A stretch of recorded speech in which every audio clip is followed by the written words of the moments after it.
کام کرنے میں جلدی کرتے تھے، نیک کام بڑھ چڑھ کے کرتے تھے، بھاگ بھاگ کے کرتے تھے۔ وَيَدْعُونَنَا رَغَبًا وَرَهَبًا، اور ہمیں پکارتے تھے رغبت کے ساتھ اور خوف کے ساتھ، امید کے ساتھ اور خوف کے ساتھ ہمیں پکارتے تھے۔ وَكَانُوا لَنَا خَاشِعِينَ، اور ہم سے ہی وہ ڈرا کرتے تھے۔ اس آیت مبارکہ میں دو اہم باتیں بتائی گئی ہیں کہ مومن کو اللہ رب العزت کے ساتھ امید اور خوف دونوں طرح کا معاملہ ہوتا ہے۔ قیل الایمان بین الخوف والرجاء، یہ کہا جاتا ہے کہ ایمان امید اور خوف کے درمیان ہوتا ہے۔ جس طرح بدلتے موسم کا پتہ نہیں چلتا، انسان کی کیفیات کا بھی پتہ نہیں چلتا، تو مختلف کیفیات انسان کی ہوتی ہیں، کبھی اس کو خوف فائدہ دیتا ہے، کبھی امید فائدہ دیتی ہے۔ اس لیے کہ فإن الخوف اذا فارق القلب خریبا، اس لیے کہ جب دل سے خوف نکل جاتا ہے تو دل بگڑ جاتا ہے۔ والغالب علی نفس الفتور والکسل عن الطاعات، اور جب دل سے خوف خدا ختم ہو جاتا ہے تو دل سے اطاعت گزاری میں سستی شروع ہو جاتی ہے۔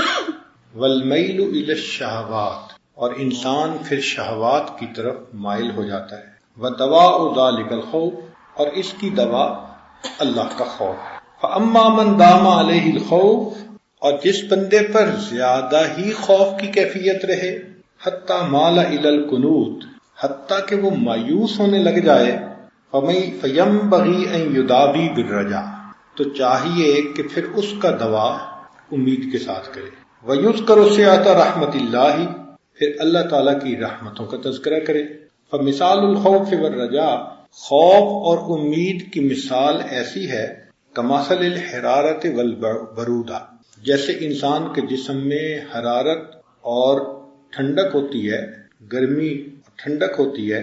فَمَنْ غَالِبَ عَلَيْهَا أَحَدُهُمَا يُدَاوِي بِالْآخَرِ حَتَّى يَرْجِعَ إِلَى حَدِّ الْاعْتِدَالِ، ٹھنڈک مزاج میں آ جائے تو پھر حرارت پیدا کرنے والی دوائیاں دیتے ہیں، اور طبیعت میں حرارت ہو جائے تو ٹھنڈک پیدا کرنے والی دوائیاں دیتے ہیں، حتیٰ کہ طبیعت اعتدال میں آ جائے۔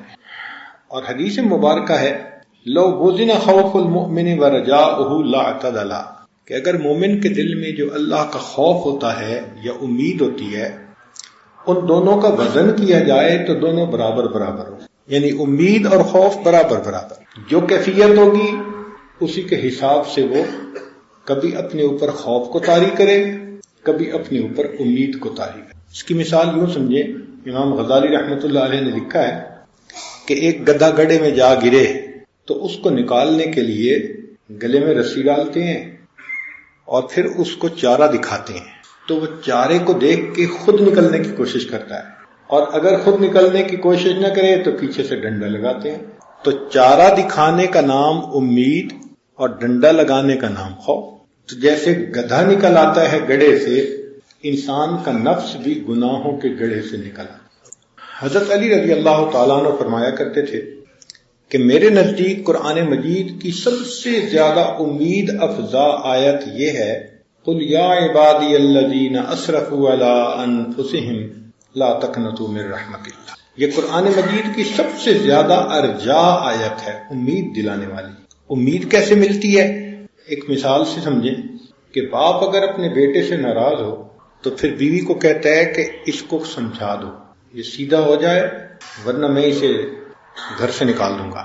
اب دیکھیں انداز تخاطب بدل گیا غصے کی وجہ سے، یہ نہیں کہہ رہا میرے بیٹے کو سمجھا دو، اسے سمجھا دو، یہ سیدھا ہو جائے ورنہ میں اسے سیدھا کر دوں گا۔ تو انداز گفتگو سے پتہ چلتا ہے کہ والد خفا ہے۔ مگر اللہ رب العزت اس آیت مبارکہ میں گناہگاروں کا تذکرہ فرماتے ہیں، کن الفاظ کے ساتھ؟ قُلْ يَا عِبَادِي، کہہ دو اے میرے بندو، یعنی گناہوں کے باوجود اللہ نے اپنی بندگی کی لسٹ سے تو خارج نہیں نہ کیا، اے میرے بندو۔ تو میرے بندوں کا لفظ بتا رہا ہے کہ پروردگار چاہتے ہیں کہ یہ واپس لوٹ آئے۔ ثوبان اللہ عنہ فرماتے ہیں کہ نبی علیہ السلام نے ارشاد فرمایا ما احب ان لی الدنیا وما فیہا بہذہ الآیہ، اس آیت کے بدلے پوری دنیا بھی مل جاتی تو میں قبول نہ کرتا. ساری دنیا کے مقابلے میں یہ آیت جو مجھے مل گئی یہ مجھے زیادہ محبوب ہے. بعض بزرگوں نے کہا کہ ارجا آیت یہ ہے ان اللہ لا یغفر ان یشرک بہ ویغفر ما دون ذلک لمن یشاء، کہ اللہ تعالیٰ شرک کو تو معاف نہیں کریں گے، اس کے سوا جو بھی گناہ ہوگا اللہ تعالیٰ چاہیں گے تو اس کو معاف کر دیں گے. تو بہت امید دلانے والی آیت ہے. ایک اور بزرگ فرماتے تھے وَمَن يَعْمَلْ سُوءًا أَوْ يَظْلِمْ نَفْسَهُ ثُمَّ يَسْتَغْفِرِ اللَّهَ يَجِدِ اللَّهَ غَفُورًا رَحِيمًا. یہ قرآن مجید کی سب سے زیادہ امید دلانے والی آیت ہے. کیوں؟ کہ اس میں اللہ تعالیٰ نے تذکرہ کیا ان لوگوں کا جو گناہ گار ہیں اور توبہ بھی کرتے ہیں. اللہ فرماتے ہیں کہ وہ پائیں گے اپنے رب کو مغفرت کرنے والا اور رحمت کرنے والا. امام زین العابدین رحمۃ اللہ علیہ فرماتے تھے کہ قرآن مجید کی سب سے امید دلانے والی آیت ہے وَلَسَوْفَ يُعْطِيكَ رَبُّكَ فَتَرْضَىٰ، تیرا رب تجھے اتنا دے گا کہ تو خوش ہو جائے گا. ہم اپنی زبان میں ترجمہ کریں تو یوں بنے گا کہ وَلَسَوْفَ يُعْطِيكَ رَبُّكَ فَتَرْضَىٰ، تیرا رب تجھے اتنا دے گا کہ تو بس بس کرے گا. اے میرے حبیب صلی اللہ علیہ وسلم، تیرا رب تجھے اتنا دے گا کہ تو بس بس کرے گا. تو یہ آیت قرآن مجید کی سب سے زیادہ امید والی آیت ہے. کیوں؟ اس لیے کہ حدیث قدسی ہے، اللہ رب العزت نے فرمایا یا جبریل، اے جبریل اذهب الى محمد صلی اللہ علیہ وسلم، جاؤ میرے محبوب صلی اللہ علیہ وسلم کے پاس، وَقُلْ لَهُ إِنَّا سَنَرْضِيكَ فِي أُمَّتِكَ، اور بتاؤ کہ میں امت کے معاملے میں آپ کو راضی کروں گا. اللہ اکبر.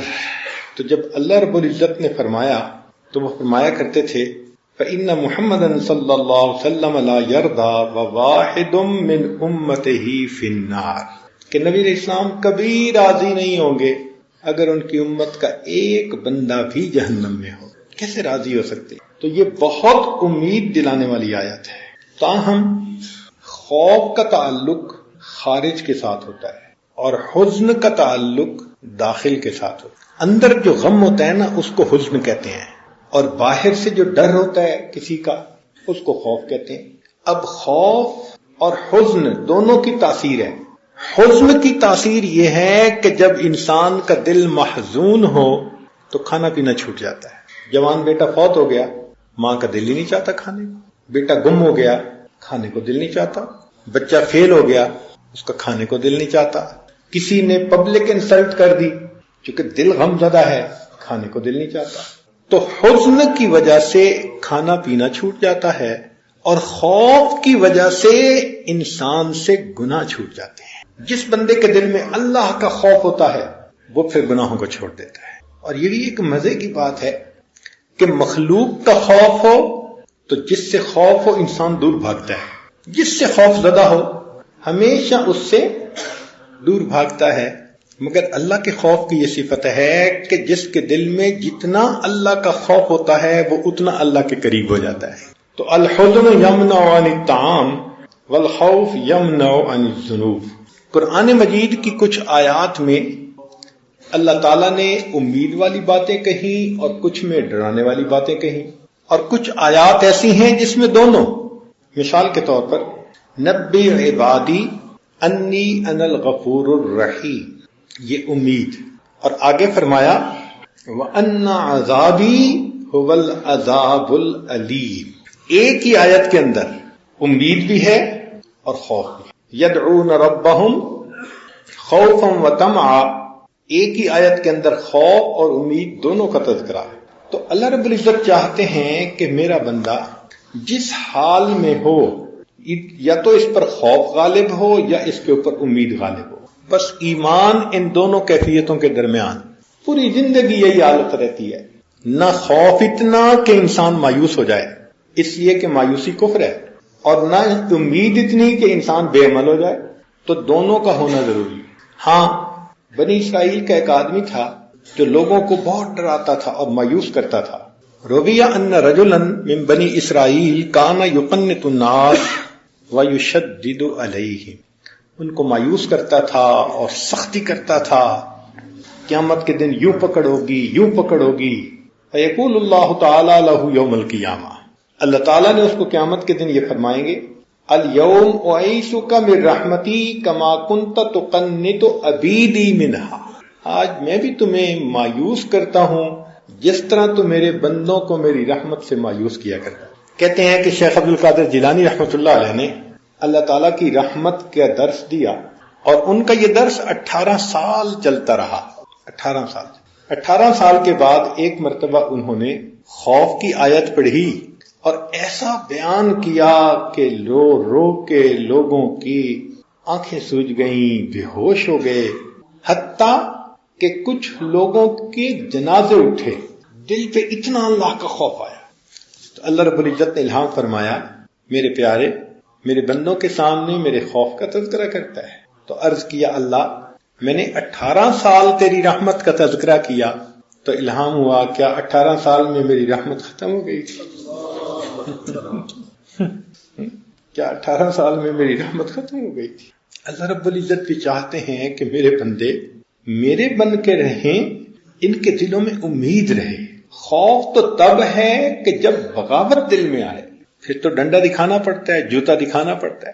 چنانچہ اللہ رب العزت نے داؤد علیہ السلام کی طرف وحی نازل فرمائی، احببنی واحب من یحبنی وحببنی الی خلقی، کہ آپ بھی مجھ سے محبت کریں اور بندوں کے دلوں میں بھی میری محبت ڈالیں اور مجھے بھی مخلوق کا محبوب بنا دیں. تو داؤد علیہ السلام نے پوچھا، یا رب وکیف احببک الی خلقک، آپ کو کیسے میں مخلوق کا محبوب بناؤں؟ قال اذکرنی بالحسن الجمیل، تو مخلوق کے سامنے میرا اچھا تذکرہ کر. اذکر آلائی و احسانی واذکرہم ذالک فانہم لا یعرفون منی الا الجمیل، اور احسان میرے رحمتوں کا تذکرہ کرو کہ میرے بندوں کو میری طرف سے اچھائی کے سوا اور کچھ بھی نہ پہنچے. یقین ہو جائے کہ اللہ بہت اچھے ہیں، مجھ سے محبت کریں گے. تو ہمیں اللہ تعالیٰ کی رحمت کا بھی خوب تذکرہ کرنا چاہیے. پروردگار بہت کریم ہے. کان ابو عثمان یتکلم فی الرجاء کثیرا، ایک بزرگ تھے ابو عثمان رحمت اللہ علیہ، وہ اللہ تعالیٰ کی رحمتوں کا بہت تذکرہ کرتے تھے، بہت تذکرہ کرتے تھے. فروی بعد موتہ فی المنام فقیل لہ کیف کان قدومک علی اللہ، جب اس کی وفات ہوئی کسی کو خواب میں نظر آئے تو انہوں نے پوچھا کہ بھئی اللہ کے سامنے کیسے پیشی ہوئی؟ فقال اقامنی بین یدی، کہا کہ مجھے رب کریم نے اپنے سامنے کھڑا فرمایا. وقال ملذی حملک علی ما فعلت، جو تو نے کیا، یعنی بندوں کے سامنے ہمیشہ میری رحمت کا تذکرہ کیا، اس چیز پر تجھے کس نے آمادہ کیا؟ فقلت، میں نے جواب دیا، اردت ان احببک الی خلقک، میں نے ارادہ کیا کہ میں آپ کو مخلوق کا محبوب بناؤں، اس لیے میں نے آپ کی رحمت کا تذکرہ کیا. قال قد غفرت لک ذنبک، فرمایا اچھا پھر ہم نے تیرے گناہوں کی بھی بخشش فرمائی. ہم جہاں جاتے ہیں ہم تیرا فسانہ چھیڑ دیتے ہیں، ہر جگہ بیٹھیں اللہ کی رحمت کا تذکرہ کریں، اللہ کی نعمتوں کا تذکرہ کریں، اللہ رب العزت کے احسانات کا تذکرہ کریں، تو مخلوق کے دل اللہ سے خود بخود محبت کریں گے. اس لیے کہ الانسان عبد الاحسان، انسان احسان کا بندہ ہوتا ہے. آپ نے دیکھا نہیں ہے جانوروں کو، جو لوگ ان کو کھلاتے ہیں پلاتے ہیں تو جانور بھی ان کی رعایت کر لیتے ہیں. حالانکہ شیر کس قدر وحشی جانور ہے، مگر اپنے کھانا کھلانے والے کا وہ بھی لحاظ کر لیتا ہے. تو انسان تو پھر انسان ہے. جب اس کے سامنے تذکرے ہوں گے اللہ تعالیٰ کی رحمت کے تو یقیناً وہ اللہ رب العزت سے ضرور محبت کرے گا. انسان گناہوں سے بچنے کی کوشش کرے جتنی کر سکتا ہے، اور اگر سرزد ہو تو اللہ تعالیٰ سے معافی مانگے، اور کوشش یہ کرے کہ اللہ تعالیٰ سے حسن ظن رکھے. حدیث پاک میں ہے، تم میں سے کوئی بندہ نہ مرے مگر اس حال میں کہ اللہ تعالیٰ کے ساتھ حسن ظن ہو، اچھا گمان ہو کہ میرا مالک بہت کریم ہے، بڑا مہربان ہے، وہ ضرور میرے اوپر مہربانی فرمائے گا. چنانچہ عمر بن خطاب رضی اللہ عنہ فرماتے ہیں ایک عورت تھی، اس کا بیٹا گم ہو گیا، وہ بیچاری لشکر میں ادھر ادھر بھاگی پھر رہی تھی اور اس کو کوئی ہوش نہیں تھا۔ اچانک اس کو بیٹا ملا، اس نے بیٹے کو اٹھایا، سینے سے لگایا اور خوب اس کو پیار کیا۔ تو جب اس کو اس طرح پیار کرتے دیکھا تو نبی علیہ السلام نے صحابہ سے پوچھا کیا یہ ماں اپنے اس بیٹے کو آگ میں ڈال دے گی؟ تو صحابہ نے عرض کیا اے اللہ کے حبیب صلی اللہ علیہ وسلم، یہ تو اتنی پاگل بنی پھرتی ہے کہ ذرا نظروں سے اوجھل ہوا تو اس کو چین نہیں تھا، قرار نہیں تھا، جب تک بیٹا مل نہیں گیا اس کی حالت دیکھنے والی تھی، اور اب اس نے بیٹے کو اٹھایا، سینے سے لگایا، چوم رہی ہے، دودھ پلا رہی ہے، یہ کیسے آگ میں ڈالے گی؟ تو نبی علیہ الصلوۃ والسلام نے فرمایا اللہ ارحم بعبادہ من ھذہ بولدہا، کہ جتنا یہ عورت اپنے بیٹے پر مہربان ہے اللہ رب العزت اپنے بندوں پر اس سے زیادہ مہربان ہے۔ تو اللہ تعالیٰ کبھی نہیں چاہتے کہ میرے بندے جہنم میں جائیں، اس لیے قیامت کے دن بہانے ہوں گے۔ کہتے ہیں نا اللہ کی رحمت بہانے ڈھونڈتی ہے، بہانے ہوں گے، اللہ تعالیٰ بخشش کر دیں گے۔ ایک عجیب حدیث مبارکہ ہے، ذرا توجہ سے سنیے گا۔ روی ان رجلین یوم القیامت یخرجان من النار، روایت ہے کہ قیامت کے دن دو بندے جہنم میں ہوں گے، اللہ تعالیٰ ان دونوں کو جہنم سے نکالیں گے۔ فیقول اللہ تعالیٰ لہما کیف وجدتما مقیلکما وسوء مسیرکما، اللہ تعالیٰ کہیں گے بتاؤ بھائی یہ تمہارا برا ٹھکانہ تم نے اس کو کیسے پایا؟ فیقول لون، دونوں کہیں گے شر مقیل و اسوأ مسیر، بہت برا ٹھکانہ، اس سے تو برا ٹھکانہ ہو ہی نہیں سکتا۔ فیقول اللہ تعالی فیأمر بردہما الی النار، پھر اللہ تعالیٰ جب ان سے یہ سنیں گے نا کہ واقعی بہت برا ٹھکانہ، اللہ ان دونوں کو حکم دیں گے اچھا جاؤ جہنم میں۔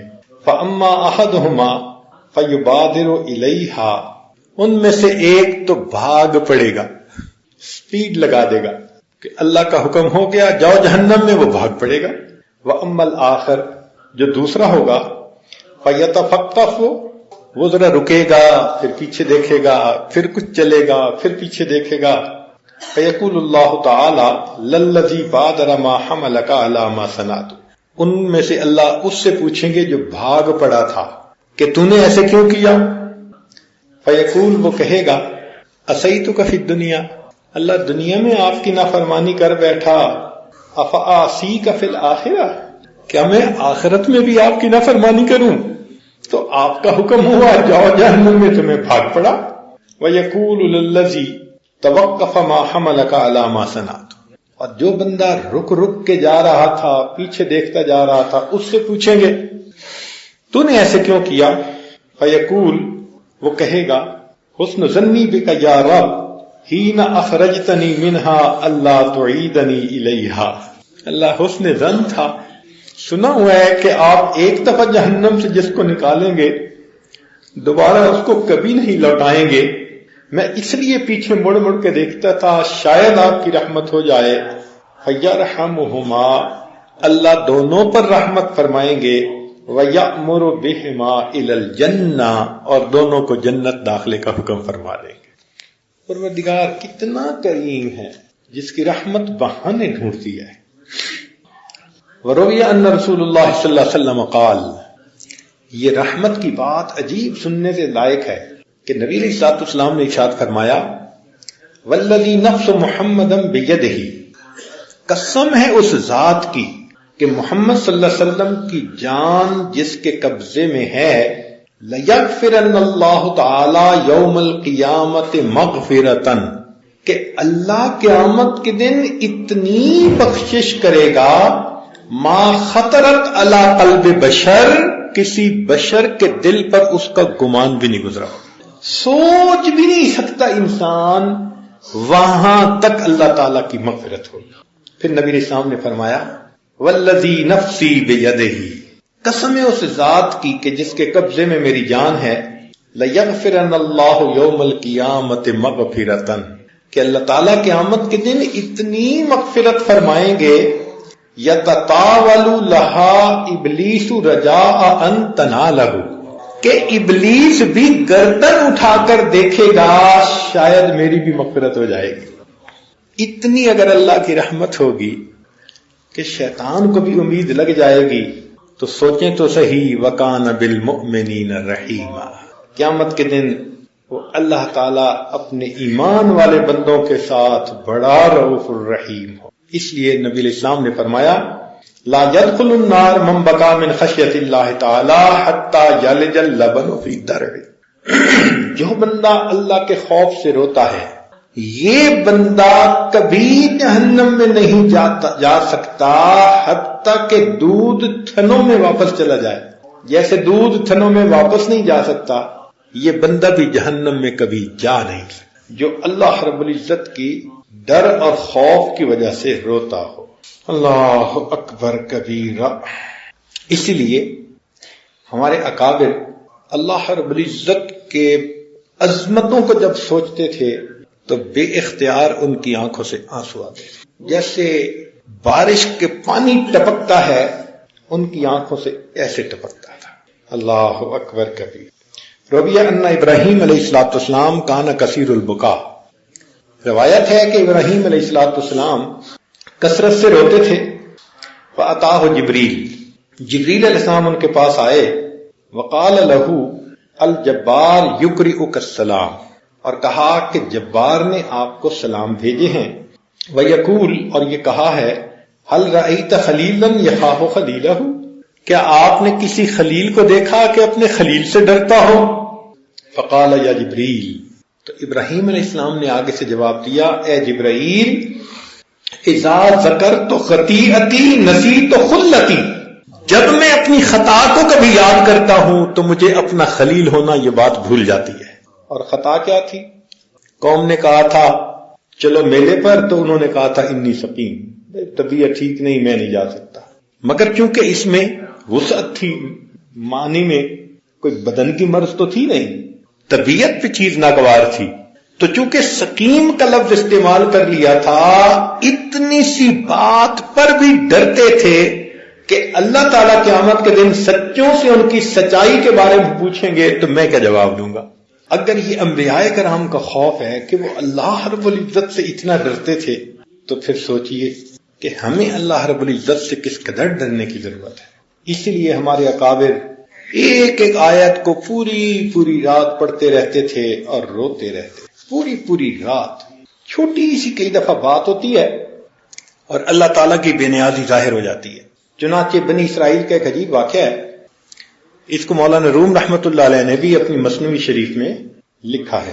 خرج عیسیٰ علیہ السلام یوم ومعہ عابد من عباد بنی اسرائیل، عیسیٰ علیہ السلام ایک دن نکلے اور بنی اسرائیل کے عبادت گزاروں میں ایک بڑا نیکوکار اور عبادت گزار بندہ ان کے ساتھ تھا۔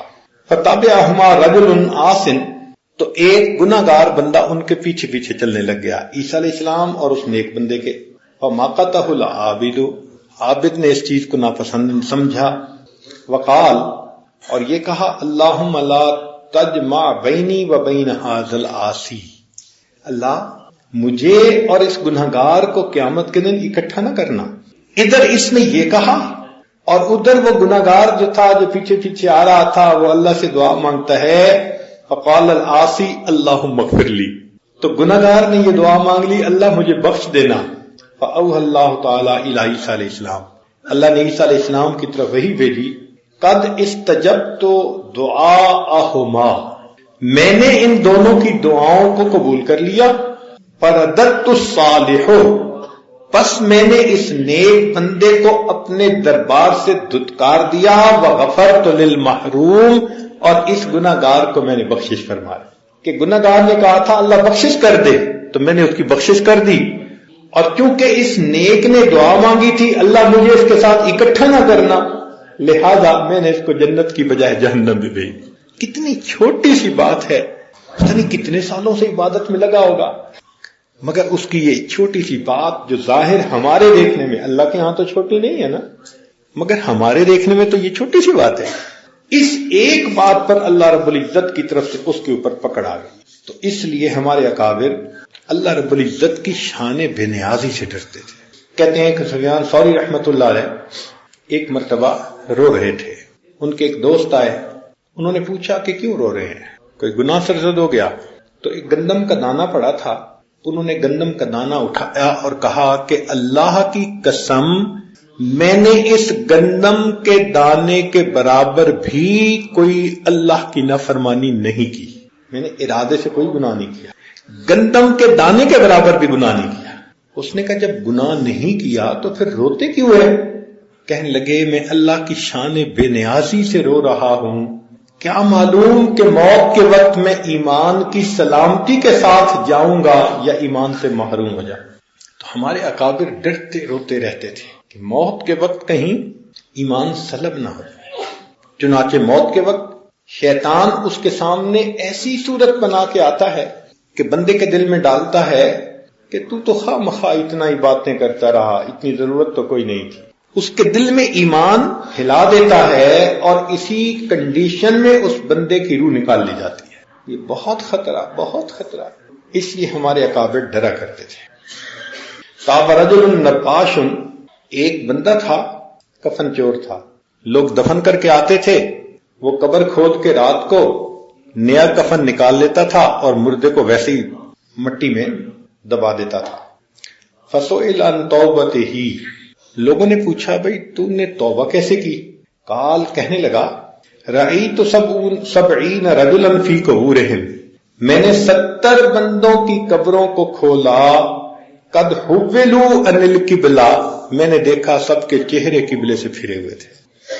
تو رکھنے والے تو قبلے کی طرف منہ کر کے آتے ہیں نا, لیکن چونکہ زندگی میں قبلہ کوئی اور ہوتا ہے نا, گناہوں کا قبلہ کچھ اور بنا ہوتا ہے, تو اللہ تعالیٰ اس کا چہرہ بدل دیتے ہیں. اللہ اکبر کبیرہ.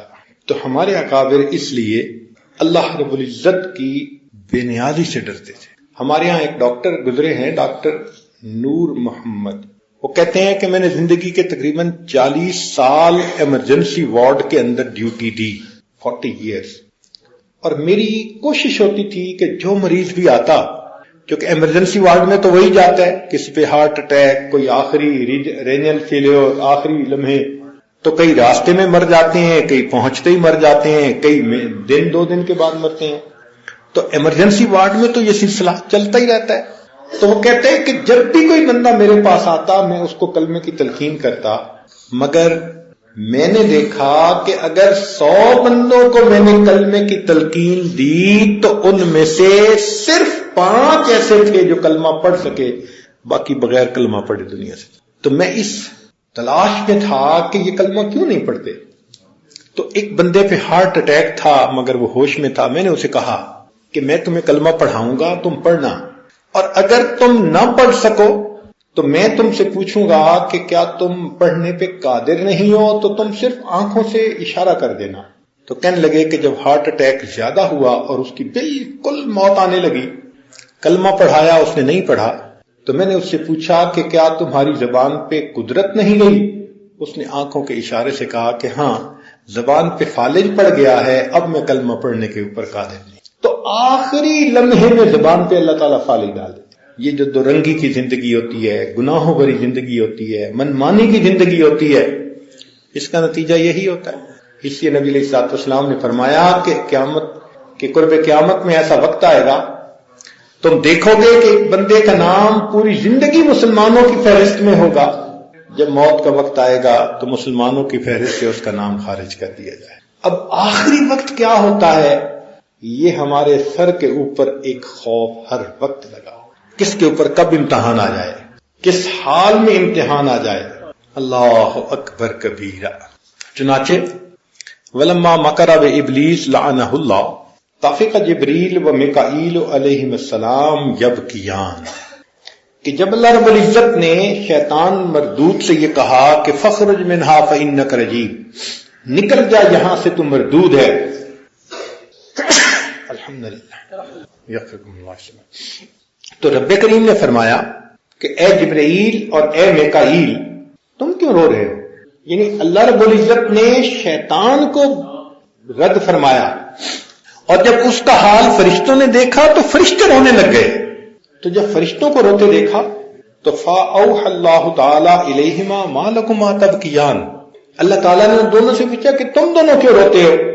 قالا، دونوں جواب دیا، یا رب ما نأمن مکرک، اے اللہ ہم دونوں آپ کی خفیہ تدبیر سے امن میں نہیں، پتہ نہیں ہمارا انجام کیا ہوگا۔ قال اللہ تعالی، اللہ نے فرمایا، ہاکذا کونا لا تأمنا مکری، ایسے ہی ہونا چاہیے، تم دونوں کو میری خفیہ تدبیر سے ڈرتے ہی رہنا چاہیے۔ اللہ اکبر، اگر فرشتے ڈر رہے ہیں اللہ کی تدبیر سے تو پھر ہمارا کیا حال ہے؟ اس لیے بہت ڈرنے والی بات ہے۔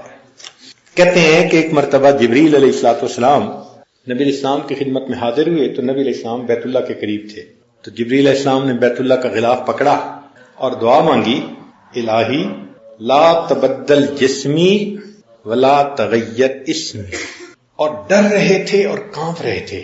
تو نبی علیہ السلام نے پوچھا، جبرائیل یہ تم نے کیا دعا مانگی؟ تو انہوں نے کہا، اے اللہ کے حبیب صلی اللہ علیہ وسلم، میں نے شیطان کو مردود ہوتے آنکھوں سے دیکھا ہے، ہزاروں سال اس نے عبادت کی تھی اور بالآخر وہ اللہ کے دربار سے دھتکار دیا گیا۔ تو جب سے میں نے شیطان کو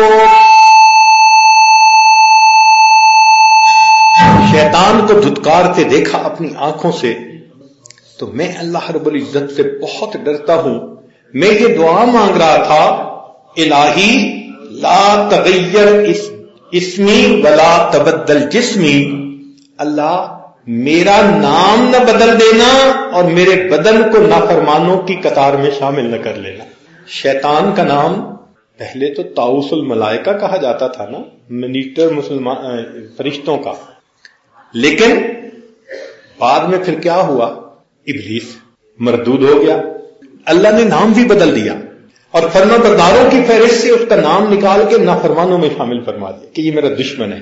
تو کہنے لگے کہ جب میں نے شیطان کو مردود ہوتے دیکھا، اس وقت سے اللہ کا ایسا خوف ہے میرے دل میں کہ میں دعا مانگتا ہوں، الہی میرا نام نہ بدل دینا، میرے جسم کو فرما برداروں کی فہرست سے نکال کے نافرمانوں میں شامل نہ کر دے۔ فرشتے اگر روتے اور دعا کرتے ہیں تو ہمیں تو بہت زیادہ رونے کی ضرورت ہے۔ حضرت شیخ الحدیث رحمۃ اللہ علیہ نے واقعہ لکھا ہے نا، عبداللہ اندلسی رحمۃ اللہ علیہ کا، تفسیر سے لکھا ہے، حافظ الحدیث 1,00,000 حدیثیں یاد تھیں، حافظ قرآن تھے، لاکھوں بندے ان کے شاگرد تھے۔ حضرت شبلی رحمۃ اللہ علیہ کے شیخ ایک مرتبہ اپنے شاگردوں کے ساتھ جا رہے تھے، ایک نصارہ کی بستی کے قریب سے گزرنا ہوا، تو ان کے گھروں کے اوپر صلیبیں لٹکی ہوئی تھیں، صلیب کے نشانات بنے ہوئے تھے۔ تو شیخ نے ان کو دیکھا اور کہنے لگے، یہ کیسے کم عقل لوگ ہیں، اللہ کے ساتھ شریک بناتے ہیں۔ بس اتنی سی بات ہوئی۔ اس کے بعد نماز کا وقت تھا، تو انہوں نے شاگردوں کو کہا کہ بھئی وضو کرو، نماز کی تیاری کر لو۔ تو بستی کے باہر ایک کنواں تھا، سب وہاں پر وضو کرنے کے لیے چلے گئے۔ جب وضو کرنے کے لیے گئے تو کچھ نوجوان لڑکیاں بستی کی وہاں پانی بھر رہی تھیں اور یہ ان کے انتظار میں کھڑے ہو گئے۔ تھوڑی دیر کے بعد جب وہ چلی گئی تو شاگردوں نے کہا کہ حضرت وہ چلی گئی ہیں، اب ہم وضو کر لیں۔ تو وہ کہنے لگے کہ نہیں، بس تم لوگ وضو کرو اور نماز پڑھو، میرے اندر تو جو کچھ تھا وہ سب کا سب مجھ سے چھین دیا گیا، میرا اندر خالی ہو گیا۔ بڑا کہا مگر انہوں نے کہا نہیں، جاؤ۔ لوگوں نے نماز پڑھی، بہت دیر منت سماجت کی، مگر وہ وہیں بیٹھے رہے، حتیٰ کہ ان کے کہنے پر شاگرد واپس آ گئے۔ اب جب واپس آئے اور انہوں نے آ کے اپنے مقام پہ لوگوں کو بتایا کہ ہمارے استاد کے ساتھ تو یہ بنا، تو لوگوں کا تو رو رو کے برا حال ہو گیا۔ عجیب کیفیت لوگوں کی کہ اتنے نیک آدمی، قرآن کے بھی حافظ، حدیث کے بھی حافظ، 1,00,000 حدیثیں جن کو یاد ہوں اور جو لاکھوں بندوں کی ہدایت کا ذریعہ بن رہے ہوں، ان کے ساتھ یہ کیفیت آ گئی۔ خیر، ادھر معاملہ کیا ہوا کہ جب وہ لوگ چلے گئے تو عبداللہ اندلسی رحمۃ اللہ علیہ اٹھے اور بستی کے ایک بندے سے پوچھا کہ وہ جو لڑکیاں پانی بھر رہی تھیں ان میں اس طرح کے کپڑوں والی لڑکی کون تھی؟ اس نے کہا کہ بستی کا جو سربراہ ہے، امیر ہے، اس کی بیٹی ہے وہ۔ پوچھا گھر کہاں؟ اس نے کہا فلاں جگہ گھر ہے۔ گئے، دروازہ کھٹکھٹایا تو وہ نصرانی نکلا۔ پوچھا اس سے کہ کیا یہ تمہاری بیٹی تھی جو ابھی پانی بھر کے واپس آئی؟ اس نے کہا کہنے لگے کہ کیا میری اس سے شادی ہو سکتی ہے؟ اس نے کہا بھئی دیکھو ہم اجنبی لوگوں سے تو شادی کرتے نہیں، اگر تم چاہتے ہو تو ہمارے پاس کچھ عرصہ رہو، ہماری آپس میں تعارف ہو تو پھر ہم سوچ سکتے ہیں۔ کہنے لگے ٹھیک ہے میں رہتا ہوں۔ اس نے کہا مگر ایک کام کرنا ہوگا۔ کیا؟ کہ ہم نے سور پالے ہوئے ہیں کئی سارے، جیسے لوگ بکریاں پالتے ہیں نا، ایسے سور پالتے تھے یہ نصرانی، تو ان کو چرانا پڑتا ہے، تو آپ کی یہ ڈیوٹی ہوگی کہ آپ سارا دن سور چرائیں گے، یہ کام کریں گے، پھر یہاں رہیں گے۔ کہنے لگے ٹھیک ہے۔ اب اندازہ لگائیے، صبح ہوتا یہ سور نکالتے اور سوروں کو سارا دن چراتے ہوئے شام کو واپس لے آتے۔ 1 سال اسی حال میں گزر گیا۔ ادھر شبلی رحمت اللہ علیہ، ان کو اپنے استاد سے بڑی محبت تھی، سچی عقیدت تھی، وہ ہمیشہ سوچتے تھے کہ جو ان کے ساتھ ہوا یہ اللہ کی طرف سے کوئی امتحان ہے، مگر میرے شیخ نیک تھے، متقی تھے، اللہ ان کی حفاظت ضرور کریں گے۔ 1 سال کے بعد وہ ان کے حالات کا پتہ کرنے کے لیے اس بستی میں آئے۔ بندوں سے پوچھا بھئی اس طرح کا ایک بندہ یہاں رہتا ہے؟ ان کا ہاں تم باہر چلے جاؤ اور وہاں سور چر رہے ہوں گے اور وہ ان کو چرا رہا ہوگا۔ تو وہ باہر کی طرف چلے گئے۔ ایک میدان میں دیکھتے ہیں کہ گھاس ہے اور سور چر رہے ہیں، اور یہ شیخ اس جگہ کھڑے ہوئے، قریب آئے، پوچھا کہ آپ تو قرآن مجید کے حافظ تھے، کیا ابھی قرآن مجید کا حفظ باقی ہے؟ کہنے لگے نہیں میں پورا قرآن پاک بھول گیا۔ پورا قرآن پاک بھول گئے۔ انہوں نے کہا کوئی ایک آیت یاد ہو؟ تو سوچ کے کہنے لگے ہاں ایک آیت مجھے یاد آتی ہے۔ کیا؟ وَمَن يُهِنِ اللَّهُ فَمَا لَهُ مِن مُّكْرِمٍ، جسے اللہ ذلیل کرنے پہ آتا ہے اسے عزت دینے والا کوئی نہیں ہوتا۔ اللہ کی شان بے نیازی دیکھیے، جسے اللہ ذلیل کرنے پہ آتا ہے اسے عزت دینے والا کوئی نہیں ہوتا۔ بس یہ آیت یاد رہ گئی کہ آپ تو حدیث کے حافظ تھے، 1,00,000 حدیثیں بھول گیا، کوئی یاد ہے؟ ہاں ایک یاد ہے، من بدل دینہ فاقتلوہ، جو اپنے دین کو بدل دے اس بندے کو قتل کر دیا جائے۔ ایک آیت یاد رہی اور ایک حدیث یاد رہی۔ اور شبلی رحمت اللہ علیہ نے دیکھا وہی جبہ اور وہی امامہ اور وہی ہاتھ میں عصا کہ جس کو لے کر وہ کبھی جمعے کا خطبہ دیا کرتے تھے اور حدیثیں پڑھایا کرتے تھے اور لوگوں کو سنایا کرتے تھے، آج اسی حال میں کھڑے سوروں کی نگرانی کر رہے۔ شبلی رحمت اللہ علیہ رونے لگے، اور رونے سے پھر انسان کے لیے دروازے کھل جاتے ہیں۔ ان کے رونے کو دیکھ کر شیخ کے اوپر بھی گریہ طاری ہوا، اور اس گریے کی حالت میں انہوں نے یہ الفاظ کہے، اللہ میں آپ سے یہ گمان تو نہیں کرتا تھا، اے اللہ میں آپ سے یہ گمان تو نہیں کرتا تھا کہ میں اس حال میں پہنچ جاؤں گا، اے اللہ میں یہ گمان تو نہیں کرتا تھا۔ بس اللہ رب العزت کی پھر رحمت متوجہ ہوئی، اور اللہ نے پھر ان کے دل میں وہ نعمت واپس لوٹا دی۔ پھر وہ واپس آئے، پھر اللہ نے قرآن پاک بھی واپس یاد کروا دیا، 1,00,000 حدیثیں بھی یاد کروا دی۔ تو شبلی رحمت اللہ علیہ نے ان سے پوچھا کہ حضرت یہ سارا معاملہ جو ہوا اس کے پیچھے معاملہ کیا تھا؟ تو انہوں نے کہا کہ جب میں عیسائیوں کی بستی کے قریب سے گزر رہا تھا تو صلیب کو دیکھ کر میرے ذہن میں ایک بات آئی، یہ کیسے کم عقل ہیں جو اللہ کے ساتھ کسی کو شریک بناتے ہیں۔ اس بات پہ میری پکڑ ہوئی۔